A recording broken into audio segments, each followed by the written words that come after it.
Hello, I'm Ward Brown. For some time now, tech stocks have been driving most of the stock market gains, especially those related to artificial intelligence.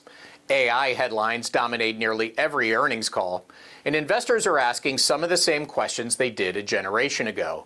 Is this the next great revolution or the next big bubble?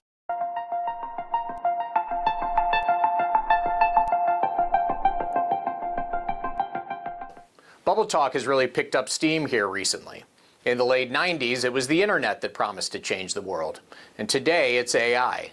Both have inspired dreams of endless growth, attracted huge amounts of capital, and created new market darlings seemingly overnight.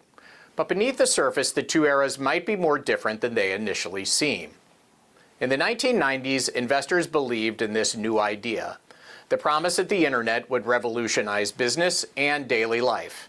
They were absolutely correct about the technology, but not so much about the timing or the valuations being paid for the stocks involved. Companies like Pets.com and Webvan became symbols of that excess. When the bubble finally burst, even Cisco, then the most valuable company in the world, fell more than 80%. The technology was real, but the valuations weren't. Fast forward to 2025, and AI has become central. NVIDIA now plays the role that Cisco once did, the essential supplier of the tools driving the latest revolution. The chips are at the core of every major AI model and global data center worldwide.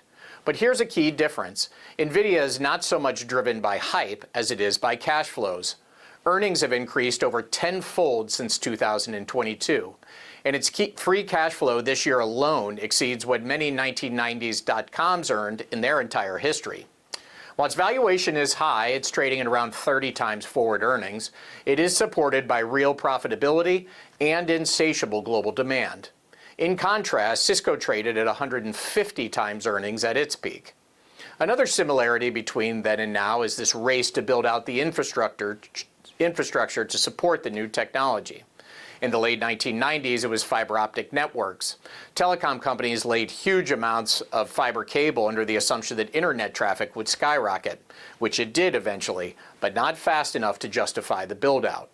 By 2002, only about 3% of that new fiber was actually being used. It resulted in this massive overcapacity that people called the fiber glut. Companies like WorldCom and Global Crossing went bankrupt when that bubble burst, and a lot of the expensive fiber that went basically unused. It was called dark fiber. Today, the analog is the AI data center build-out. Tech giants are investing huge amounts of money in new data centers filled with AI semiconductors from companies like NVIDIA. They expect a surge in demand for AI servatives, and no doubt that they're going to get it. Currently, unlike dark unused fiber, data shows that only about 3% of data center capacity is currently going unused, and that's only because they lack the power to operate. The internet took about a decade for its economics to catch up with the vision. AI, on the other hand, is already transforming productivity across industries, things like speeding up drug discovery and helping design the next generation of semiconductors. I can tell you that we're using it more and more every day. The adoption curve is a lot sharper, and the business impact is evident now, not someday. So is today's market a bubble? In some areas, you could probably argue that.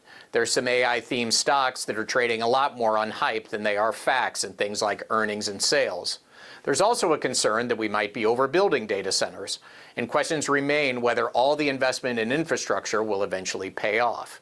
But overall, the leaders of this area are companies with lasting advantages, genuine earnings, and scalable demand. And they seem much more stable than their dot-com predecessors.